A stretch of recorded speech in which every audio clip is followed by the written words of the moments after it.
All right. So there's lots of thoughts running through my mind, lots of things that I'm thinking about right now. I gave a class yesterday morning actually in JLE about similar to the kind of talk I'm going to give tonight. And of course, overnight, I sleep through anything. So for me, it was. But all my neighbors heard. In fact, my next door neighbor wrote to me this morning. She said we heard the explosions, and there are a few people around as well. When I got to shul, I don't switch on my phone before I go to shul. I don't like to connect. Occasionally, I'll switch my phone on before davening, but normally I don't. Problem is, not everyone else does that. So when you're in shul and you see there's something going on, and then at the end everyone was talking, so it's very hard in these moments because, and this is what I'm going to be talking about tonight. Actually, finding out this is the topic for tonight's shir. It's about how to remain optimistic. How to remain optimistic when there's. And that was the end of the shir. Thank you. Thank you, and we'll see you next week. So,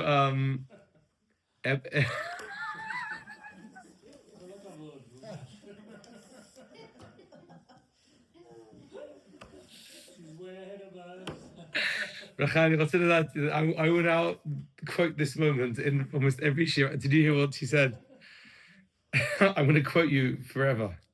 It's one of the best moments that any shir ever get.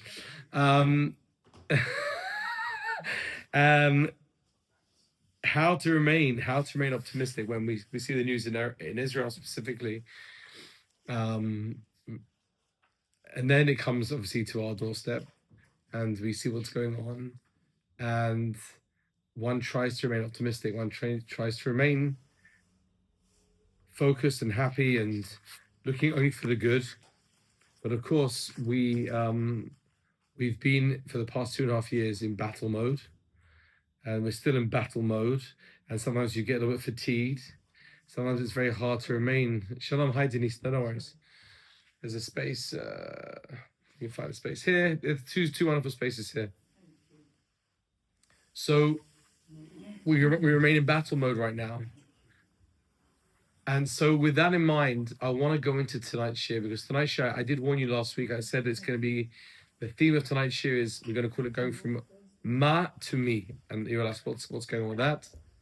What's ma to me? Ma to me is the theme of Seder night and probably the theme of all of Pesach. And we did this before, the first class we had here, I asked you, what's Pesach mean to you? And everyone said things like, it's about the food, or it's about the family, it's about the matzah, it's about the cleaning, it's about a whole host of different elements. And we've touched upon the idea of redemption. We spoke about Mitzrayim. Remember this, guys? Mitzrayim means what? Mitzrayim is Egypt, but also, thank you, Simon, narrowness. And we're going to the Eretz Tova Urchava. We're going to a place of width. We're going to leave the constraints and come to a place of being able to breathe again, as we've said, like Kotzer Ruach. And you can't breathe when you are in a state of anxiety and stress and exile. We're going to wide breath. We're going to being able to have a freedom of constraint. We're going into that time and space on Seder night, like you mentioned, the spiral. We're going to step into a moment of time which Hashem is designated to be a time of absolute freedom. But more than that, what is the theme of Seder night? What are we meant to walk out of on that night when you have Seder? And again, I'm going to say this fully aware that for most of us, Seder night is about just getting through it, because there's families and there's kids and there's noise and there's trying to placate everyone. Someone wants to go slow, someone wants to go fast, and the food is on the thing, and we've got to get the food out and who's got the matzah, someone forgot, and before you know it can turn into a big balagan. And for some people, they're just happy once the Seder's over. But I want to suggest that there is this one thing. If we have this focus on Seder night, this is what it's all about. And this is the focus that I'm sharing with you tonight. Because according to our Hasidic masters, Pesach is called the Rosh Hashanah of emunah. It's the Rosh Hashanah of emunah. Meaning, it's the day in our year that we are going to fill up our tanks with faith, with emunah. We're going to fill up our tanks with a sense that Hashem exists, Hashem is a reality. And with all the difficulties and all the hardships and all the questions, etc., we still are able to fill up and understand that there is something called the Creator, and the Creator exists and has stepped into nature and changed nature and turned nature on its head and took us out of the land of Egypt. That's why we have to remember forever and ever and ever, we have to remember that one moment called Yetziat Mitzrayim, because as the Ramban Nachmanides says, it's that one moment in time that Hashem said, I'm here, I exist, I see what's going on, and off you go again. Now, for the rest of eternity, you have to remember this every year, that I'm here. I stepped in and I took you out of Egypt, and now you have to remember this the rest of the time. Which is why there's so many. How many times we mention leaving Egypt? All the time. Every day in the Shema, we mention leaving Egypt. Every day, twice we mention that. Then you've got every Shabbos in Kiddush, we mention leaving Egypt. If you're wearing tefillin, it's about leaving Egypt. For a tzitzis, it's about leaving Egypt. Every Yom Tov, we're talking about leaving Egypt. Why is it you get up to make Kiddush in Sukkot and you say, Zeicher Litzias Mitzrayim Kivanu V'chav? Before you do that, every one of your Kiddushes you go to, you say, Zeicher Litzias Mitzrayim. Shabbos is reminding us to get out of Egypt. So we're always talking about leaving Egypt. Why, says the Ramban? Because it's that moment in time that Hashem says, I exist. And so with that in mind, I want to go through this theme tonight, which I think is so powerful. It's something I heard from my Rebbe, my teacher, Rav Moshe Weinberger. And it focuses on how we go from the ma to the me. So please pass these around. There should be one for everyone. If there isn't, then we will share one between two. I know there's a lot of Hebrew text here, and I did translate everything, mainly because I felt these are things that you know from the Haggadah. I didn't feel the need to translate, but if you do, we will touch upon it again. Fine. So is there enough for everybody? If not, maybe okay. So maybe people share one between two, if you can. Yeah, if you share a few people sharing, that'd be fine. Okay. So the word in Hebrew ma means what? And if you think about it, the Seder starts with lots of whats. Ma nishtana halayla hazeh. Ma, what is different this night of all other nights? And then you get to the four sons. Kineheged arba banim, tira Torah. The Chacham, the wise son. The Rasha, the wicked son. The Tam, the simple son. And the Einot Yodel Ishon, the one who doesn't know to ask. But look what they're questioning. Chacham, ma hu omer. What does he say? What does he say? Ma ha'ed, what are the eidos? What are the all the different rules and the chukim mishpatim? What? We're asking what? Rasha, the wicked son. Ma hu omer. What does he have to say? Ma ha'avoida hazot. What is this? All the work, all the service that you have to do. Tam, ma hu omer. The simple one. Ma, what does he have to say? Mazot, what is this? He doesn't even know. So he says, what is this? Amat halav, you have to tell him that Hashem took us out of Egypt. Later on, as you go through, remember you Dayenu and the whole thing, then we do the whole thing with the Pesach Matzah Mara. We have to point to the things, right? Pesach, Shahayu Avoseinu Oichlim. Al Shumma. Why? Right? Al Shumma. For what reason, really? That's pretty more the way to say it. Al Shumma. For what reason? Matzazu Shano Ichlim Al Shumma. This matzah, for what reason?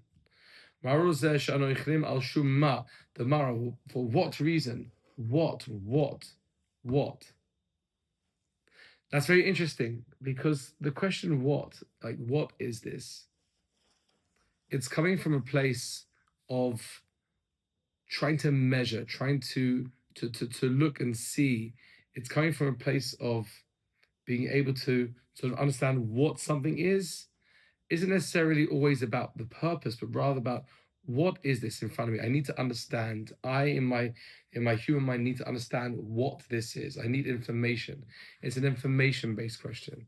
I need to know where it starts, where it ends. What does it do? What does it look like? What is a question which brings about investigation. And by the way, that's what chokhmah is. We said before, chokhmah. Do you remember chokhmah? We talked about this. Chokhmah in Hebrew means, anybody? Chokhmah. What does chokhmah mean?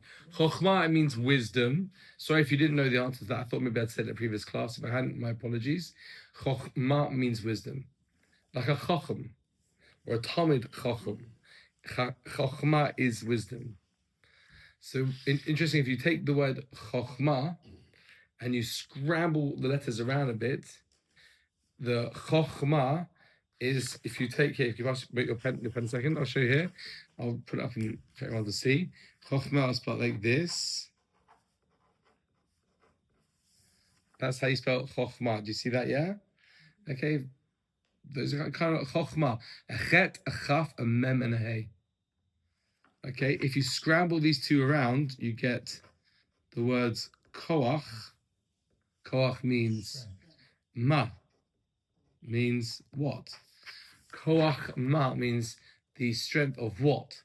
Because chokhmah, wisdom, is the koach, the strength of what's this, what's this, what's this, what's this. I want to know what it is. Tell me what it is. I want to know what it is. Koach ma. We go through our lives with chokhmah, koach ma. I want to know what it is. I want to be able to measure it, to understand it. I want to know how it works and what it is. Right? And this is a very important fundamental thing to have, is the chokhmah. But a person can get caught in the world of chokhmah. They get caught in that world of chokhmah, of knowing what things are. And they can miss out on the most beautiful question, the most important question. And that is, who? Who is it? I'll give you an example in a relationship, right? People can be married for many, many years.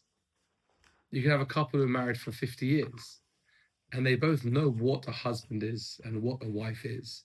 What are the duties of a husband? What are the duties of a wife? What does married life look like? They know what it looks like. But you ask them, who is your husband? Or who is your wife? And they won't necessarily know how to answer that question. Who is she? Who is he? I don't know. I know what he is. He's a husband. He goes to work, whatever gender stereotypes are about. I know what she is. She's a wife. She's what she does. I know what role they play. I know what jobs they do. I know what they dress and what they say. I know what their favorite food is and what they like to listen to. But who are they? Some people don't know who that person is. And you can go through the same thing with your relationship with Hashem, where a person can say, I know what God is. God is the creator, and we have our questions. We all have our myriad questions on this. Or some people have a stronger faith, some people have less strong faith, and that's often down to many things. It could be the way you grew up, or many things that have happened to you, or it could be natural, inquisitive nature. Some people are switched off at a young age and have to relearn it. But ultimately, many people can talk about the idea of God, but they're very switched off from the idea of understanding who, like me. Who is this Hashem? Who is it? Me, Hashem Elokeinu. Who is God? Because it's less about the relationship and much more about there's this thing called God. It's too difficult to think of having a relationship with Hashem. So I know that God exists, but I kind of put it out there somewhere. It's in that box we talked about, that man drawer, or that box where it's a very difficult it's a very difficult discussion to have, or it's a very difficult place to go to because it's very wrought with questions. And so I'm just going to put it in a box, and then one day maybe I'll have to deal with it. Oftentimes, unfortunately, is when people hit crisis and they have a crisis in their life, and then they have to think, well, what is Hashem, and what's my relationship to Hashem, and do I believe or don't I believe? But what's incredible about Seder night is, watch this, how amazing is this? Seder night takes you on a journey because you start with the ma nishtana, ma avodah azois, ma zeh, ma what? And look what happens. Once you start getting towards the end of the Seder night, you move from the ma to me, to who? Who is Hashem? Look at this. Once you've come through the whole story of the Seder night, this is source A. I brought down the bottom. This one I already started translating for you. It says there, right, this after you've done everything and you're about to say this, you're about to drink the second cup of wine. This is before this is while the table is still a little bit clean because you haven't had the matzah yet. So it's still you've kind of a bit hungry. You've done the songs, Dayenu, very nice. You already can sense food is coming soon. Food is on its way, guys, right?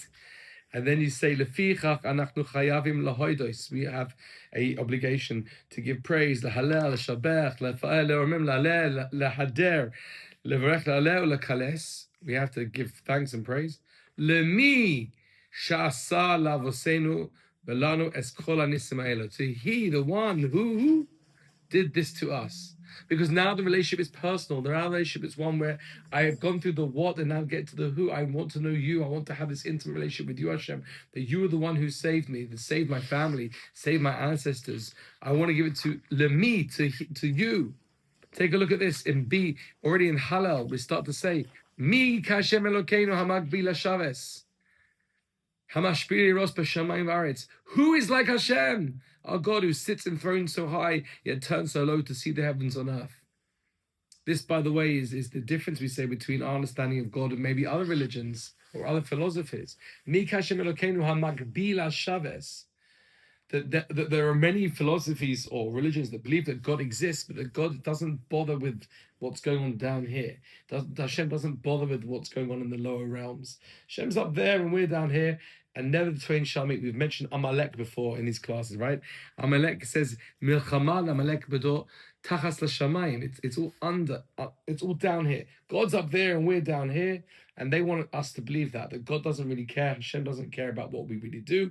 Maybe Hashem created the world, maybe he set the thing in motion, and then he disappeared. But we say, Mi kashem Elokeinu, who comes down and he's very much part of this world and sees what's happening and is involved with every aspect of our lives. Me again, we go from the ma to the me. Who is Hashem? I want Hashem, I want to know who you are.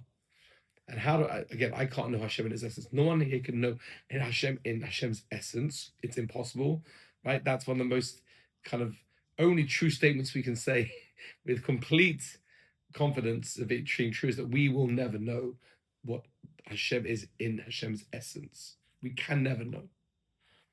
But we can see what Hashem does in this world. We can see Hashem has kept us for over 3,000 years, hasn't left us by our side.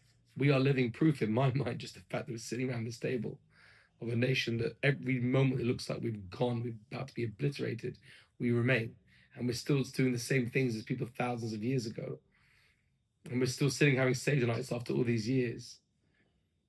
Hashem has never forsaken us and forgotten us, and we've come back to the land again, and we've come back to Yerushalayim, we've come back with all the hardships and difficulties, we've come back. Even though the world, that's one of the biggest problems that especially, there's a big renaissance now in the Christian world of accepting, Jesus' Jewish ancestry. I don't know if you're familiar with this. There's a bit of growth of people talking about the Jewish Jesus and what he was, and people kind of thinking about Judaism in a different way, because it was one of the biggest shocks to the system of the world, in the Christian world especially, when in 1948, the forsaken people were suddenly back in Israel. And it made it even worse in 1967, when the people who God had forgotten, who God hated, according to that philosophy, were suddenly back in Jerusalem. For hold on a second, hadn't God forgotten about the Jewish people and made a new testament and a new pact and forgotten and forsaken the Jewish people? What are they doing back in Jerusalem again? Why are they here? They were meant to have gone down the drain of history, but they're back. They're here. People scratching their heads, can't understand it. You go one of two ways. Either you come to hate the Jews even more because of that, because we are somehow totally infallible. There's nothing for this. We just can't disappear. So people get very upset about that and wonder, then why is that? We must be truly evil, and that's why you can't get rid of us. We're like some sort of some cell that can't ever be broken down. Or the other side, say there's something special about this people, this Jewish people. There's something very odd and unique and strange that we can never go. We know it's because we have that optimism that there is a future, there is a path we're on, there is a journey that the Jewish people have to take. And Hashem is with us at every step of the way. Me. I want to know, Hashem, who you are. I want to have a relationship with my God. I want to have a relationship with Hashem. Not just like a tick box or like a pop-in. People have sometimes a pop-in relationship with Hashem. A pop-in and pop-out. Even if you're angry with Hashem, it's better to have a relationship than to not have a relationship at all. But that comes through thinking and asking and sensing and wondering. Me, who? Not just what, but who is Hashem? Who is Hashem? That's why we finished the Seder just before Chag Gadjar. I'll talk about Chag Gadjar in a minute, don't worry. We finished the Seder with Echad. Mi Yodea. We've gone from the Ma Nishtana to Mi Yodea. Echad, Mi Yodea. Who knows one? I know one, because by the end of the Seder, all I'm thinking about is, One reminds me of Hashem because there's one God. Two reminds me of Hashem because there's two tablets. Three reminds me of Hashem because there's three forefathers. For everything reminds me. Number 4 reminds me. Number 6, whatever you want, whatever you got for me, it reminds me of Hashem because I'm able, through that whole process of the Seder, the process of drinking the wine, the process of eating the matzah, of eating the maror, eating the sandwich, doing all the stuff with the Seder, I'm able somehow, both from a physical perspective, actually, we say that through the eating of the matzah, funnily enough, people say, well, it's just bread. No, the understanding, the Zohar tells us, it's called the bread of health. Just by eating the matzah, it's the bread of emunah. You somehow eat, it's like a medicine tablet. I know that might sound strange for you. It might sound completely the opposite, okay? But they say that matzah is like a medicine. It's like eating a medicine that come out, unblocks your pores and allows you to have more faith in Hashem just by eating matzah. In the Hasidic sources talk about this in great depth. But when you're eating the matzah, you're literally eating, it's this bread of humility, it's the bread of emunah, it's the bread of I'm nothing, Hashem, you're everything. You eat it, you swallow it, and somehow you're living in a different way. It's like taking a drug. So you've gone through the matzah, you've gone through the story, you've gone through the songs, you've gone through the wine, and by the end, you just feel like you have this relationship with Hashem. It's so strong and so deep. Because he took us out of Egypt, and yeah, that was many years ago, but we're still here, and he's been with us throughout the generations. He's always been with us. Not just one nation, but throughout they tried to destroy us, but we're still here. And there has to be something to that. It can't just be that Hashem saved us just that we can go to Brent Cross and go shopping. It has to be that Hashem saved us for thousands of years for something. It can't be that we're here just to be able to sing Am Yisrael Chai and go to Tel Aviv Beach. It must be that Hashem kept us going for 3,000 years for something, for a reason. What is that thing? Well, we've got to think about that. We've got to work it out. That's why it's beautiful. I just jumped down here. Look at just under where I put the Zohar. You go like a mashahu. A mashahu in Hebrew means something, and a mishahu is someone. We go in that process from being a mashahu, something, to go to a mishahu. We are something. We realize that we have our part to play in that. We each individually have our part to play in this whole incredible journey that the Jewish people is on. We've got our part to play. We've each got an individual ticket with our name on it that's going somewhere. And that's that journey of ma to me. And it's having that, almost that sense of wonder to break out. We said before about what Pesach is about, breaking out of the constraints. And I'm not pretending for 1 second it's easy. I'm not pretending that these are simple things. And many people have many questions about God. And I understand, especially what we're living through now. But it's still, at the same time, we are able to lift up our eyes. This one is a beautiful quote, source D. This is actually a quote from Isaiah, the prophet Isaiah. Su'u marom einechem uru'u mi bara ele. Su'u marom einechem, lift high your eyes and see who created these. Look up, look around. Mi bara ele, me again, that word me. Who created all this? Who created everything? This is part of what we do, the whole soul fitness thing, which we've been on our journey now for over a year, Baruch Hashem, but the whole soul fitness journey, which some of you have been we've been holding hands for a while now. This whole journey of what I've been doing with soul fitness, and all of you, is to try and find a moment in our lives where we stop and we look up and we look around and we say, where do you find Hashem? Where do you find God? What's the famous line from the Kotzker Rebbe? Everyone know this? Where's the Kotzker Rebbe, the famous Kotzker Rebbe, famously said, where do you find God? And the answer is, wherever you let him in. But you've got to let, it's not a him or a he, okay? I would go gender neutral, just the fact is that we say the word him, right? Wherever you let it in, that's where you find God. Wherever you let God in, you find God. Where is God? It's where you find it. It's where you look for it. You got to look for it. Suma reinechem, look up. You lift up your eyes and see, because the world of ma it's the world of science. It's the world of it's this and it's not that, and it's that and it's not this. But like I said, in a relationship, you can have, I know what a husband is, I know what a wife is, but do you know who your husband is? Do you know who your wife is? How do you find out who your husband and wife is? Through conversations, through time out, through spending time with each other, through the intimate, deep relationship. You know who each other are. So you can know what God is, but do you know who God is? You can know what your wife is, but do you know who your wife is? That's what we're doing in this whole journey on Seder night. We're trying to find out who Hashem is. And it's ripple effected throughout the whole year. Because remember, we said that it's the Rosh Hashanah of Pesach's the Rosh Hashanah for emunah. So the whole year round, really, we should have the ripple effect of trying to see Hashem wherever we go. Interesting enough, if you look at this pasuk in Isaiah, again, if you look in the Hebrew, it's in the Hebrew, S'u marom einechem u'ra'u. So raise up your eyes and see. Mi bara ela.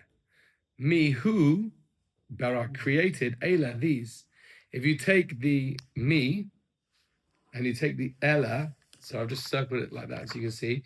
But you take the me and you take the ela and you add the, again, it's one of those Hebrew. I'll show you like this. I'm sorry for those at the back who can't see. If you take, there's me and there's ela. Do you see that? Yeah. Right. But if I just change the words around, again, aleph, a lamed, a hey, which is here, which I'm not going to say because I don't want to write it out. And you do a yud and then a mem, you get the word Elokim, which is Hashem's name. You get the word me and Ela, scramble the words, you get Elokim. It's God. You've got to be looking for it. You've got to look with your eyes and see, and you can find. And this brings me to this last part of today, which is where like it kind of culminates in a very, very, very powerful question. Because the reality is that we look at the world and there's so much hardship and pain, and a person could say, well, I may believe in God, and I want to believe in God, but Hashem, you make it difficult for me. It's so difficult. There's so many questions I've got. So here's what I'm going to leave you with. Chad Gadya. Once you get to Chad Gadya, it's like, okay, we're towards the end now. Igya Azman, we're kind of leave now. It's Chad Gadya, very nice. You do animal noises and it's a very cute song. We all know there's definitely much more depth to this than just the words itself, because we wouldn't just do a song like goats and cats and dogs for no reason. There has to be something deeper going on. And I'm sure you've all got Haggadahs that will tell you a bit more about that. But this is a story, this is a question that was asked by a couple of very, very, very, very prominent and great rabbis. Amongst them was someone called the Khatam Sofer. He was a rabbi in Hungary. There's another great rabbi called the Rogachover. He asked this question too. You're going to have to bear with me for this. Are you guys ready for this? Okay, here we go. This is the question they ask. The goat in the story, good or bad? So the question is really, you'd say neutral. We don't really know. All we know about this goat is that it was bought and it's just standing there or sitting. We don't know. But there's this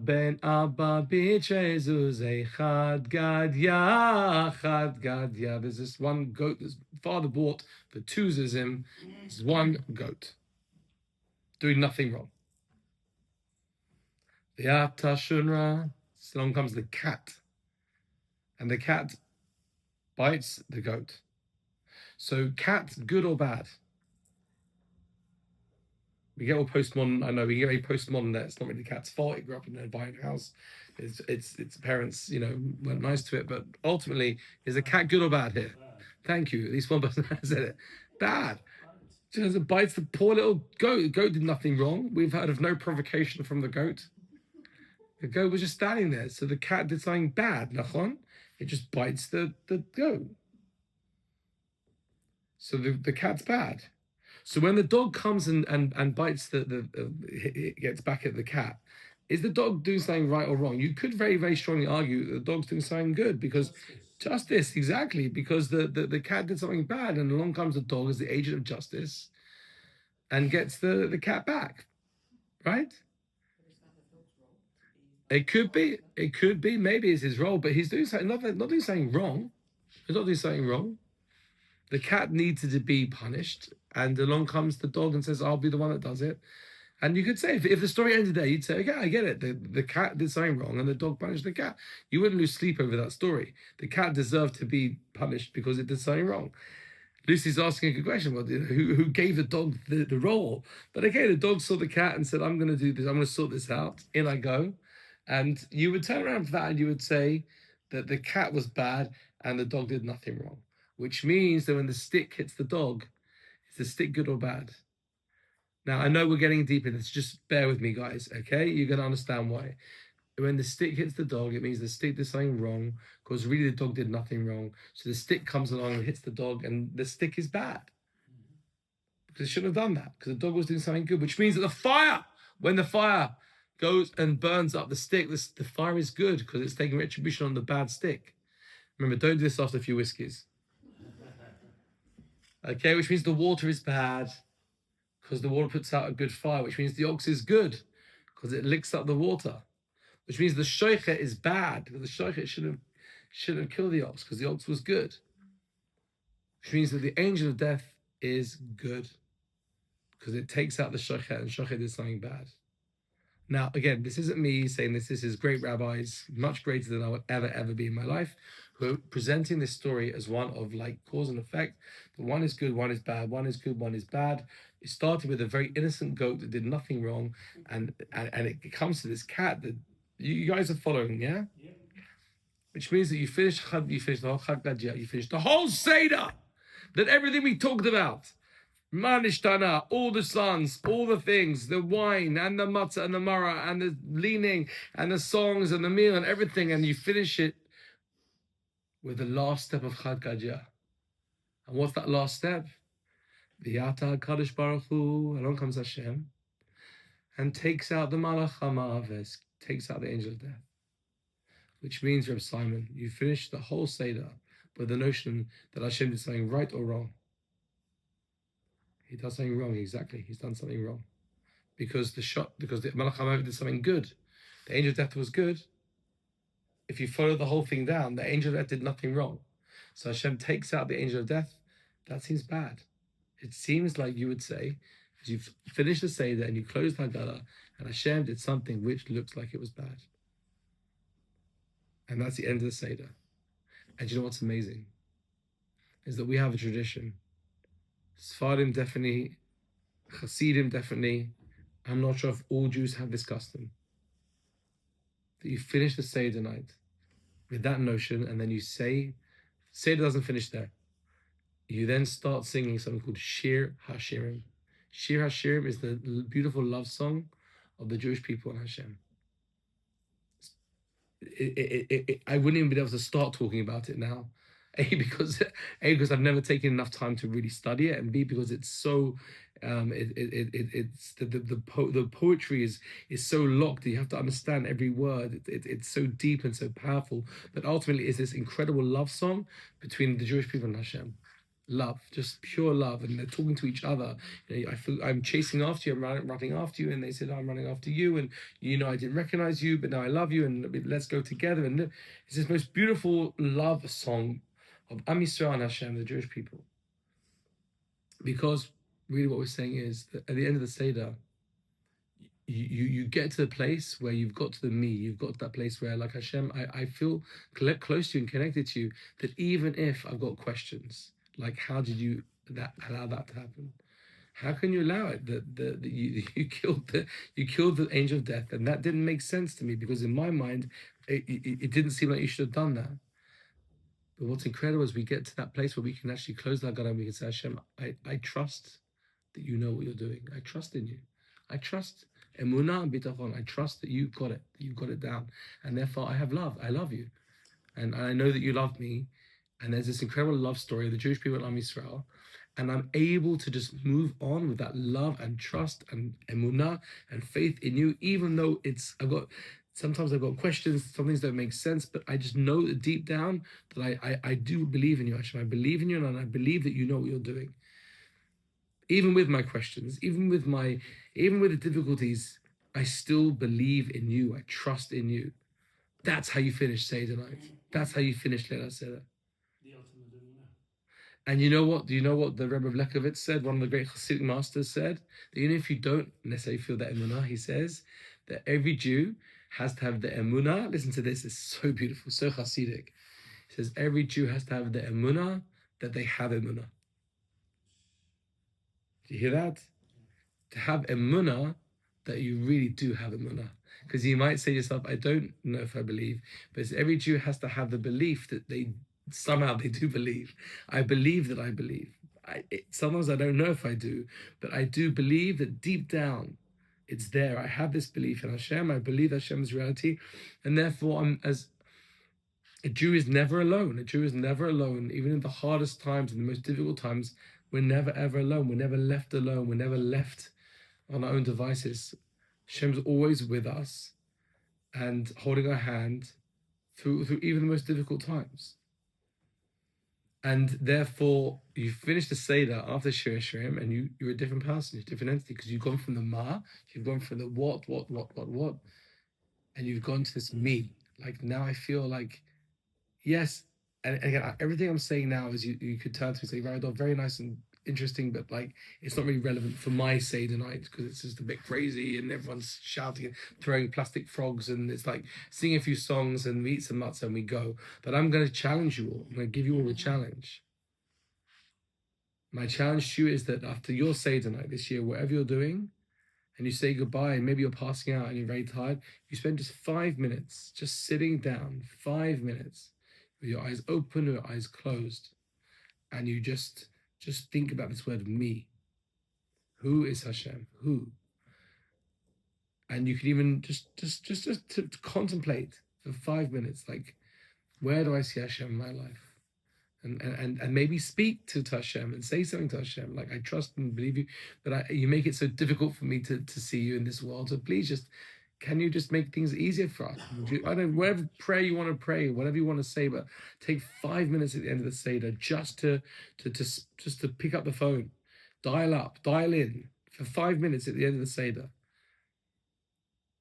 And be in that moment, or even more, just to contemplating what's happened, to go from the me is to look and to ask and to see, because what I can give you so many answers. I can talk about Hashem till I'm blue in the face. I can give you this proof, that proof, this proof, that proof, and they have places in the world where we have proofs of God, and I can prove God, but it's nothing, because until you've taken a moment to actually feel it, yeah, to look and to see and to contemplate, to wonder, to ask. That's when things happen. That's why I brought this poem again. My Rebbe, Rav Moshe Weinberg, was only brought this poem, and I think it would have to be Sherry that reads the poem for us. I think we'll all agree. Glasses, but you know off by heart. It's Walt Whitman. I'm joking. I'm joking. But Lucy couldn't read last. Lucy couldn't read last because she didn't have glasses, so that's why she brought her glasses this week. So I think it's only fair to ask, because she brought her glasses this week, to ask just to read this a beautiful poem from the very famous American poet Walt Whitman. It's called "When I Heard the Learned Astronomer." When I heard the learned astronomer, when the proofs, the figures, were ranged in columns before me, when I was shown the charts and diagrams to add, divide, and measure them, when I sitting heard the astronomer, when he lectured with much applause in the lecture room, how soon unaccountable I became tired and sick, till rising and gliding out, I'd wander off by myself, in the mystical moist night air, and from time to time, looked up in perfect silence at the stars. So that's when you can read, all of you, at the end of your Seder night. Just read that, and I don't know how your families will respond, but what this poem is saying is that you can get the astronomer, and astronomer can come and they can give you all the proofs, and they can explain things to you, and they can explain, and it's okay. They can explain to you, and they can prove to you, and they can talk to you, and they can show you.